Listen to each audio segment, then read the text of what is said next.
Alors, si on veut analyser et bien répondre à cette question, il faut regarder un petit peu les chaînes bout en bout, depuis les fournisseurs jusqu'aux clients, en passant par l'acquisition de matières premières, la transformation, stockage, distribution, transport. Je vois en fait 4 choses. Premièrement, je vois des éléments de traçabilité avec une forte pression des clients pour savoir où sont faits les objets, comment ils ont été faits, où est-ce qu'ils ont été fabriqués. Et pour cela, je pense qu'un support technologique comme la blockchain va être un bon outil pour donner cette information de façon fiable et pouvoir y accéder à peu près partout. Deuxième élément, les IoT. Les IoT qui vont donner des informations sur le transport, le stockage, la manipulation des produits, ainsi que la manière dont fonctionnent les outils et les outils de production avec des données sur les consommations énergétiques instantanées par exemple, qui vont nous permettre d'agir sur comment les choses se passent et de faire peut-être plus d'économie d'énergie du reste. Enfin, je vois la personnalisation des produits avec des outils comme des imprimantes 3D qui permettent en fait de générer des produits spécifiques assez rapidement, et les progrès vont faire que ça va devenir de plus en plus des outils probablement plus industriels et massificateurs. Quatrième point, je pense aux robots et à la robotique que l'on voit de plus en plus dans les process des entrepôts. Il y a un impératif urgent qui est de se pencher sur la décarbonation des supply chains en économisant au maximum les énergies fossiles qui sont utilisées et en les remplaçant progressivement par des énergies alternatives. Ceci nous donnant une espèce de bas carbone, de façon à ne pas parler de carbone neutre qui engendre en fait une compensation pas toujours maîtrisée, mais aussi d'insister sur la biodiversité et le respect de la biodiversité dans l'ensemble de cette chaîne.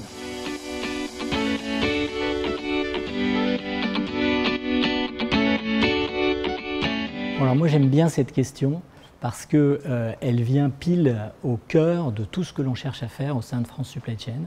Et France Supply Chain a donné cet élan d'utiliser, de construire, de développer des supply chains qui soient plus durables et qui soient utilisés pour changer le monde.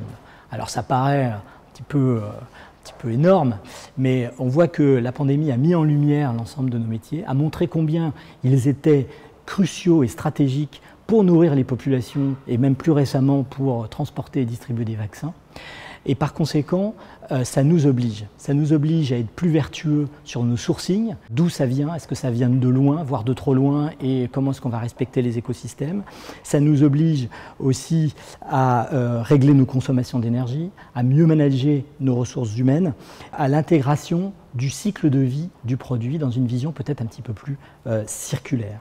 Voilà. Et de façon assez concrète, je pense à 2 choses dans ces vertus. Premièrement, faire des audits, et des audits de type EcoVadis, qui est une très belle petite société française qui s'est lancée là-dessus et depuis des années, qui est devenue maintenant grosse et qui est un vrai référentiel, et de faire des audits donc en matière sociale, environnementale, pour forcer les écosystèmes à devenir plus vertueux. Et puis une deuxième chose, c'est intégrer nos exigences et nos objectifs RSE dans nos appels d'offres, mais aussi dans les revues que nous faisons avec les fournisseurs.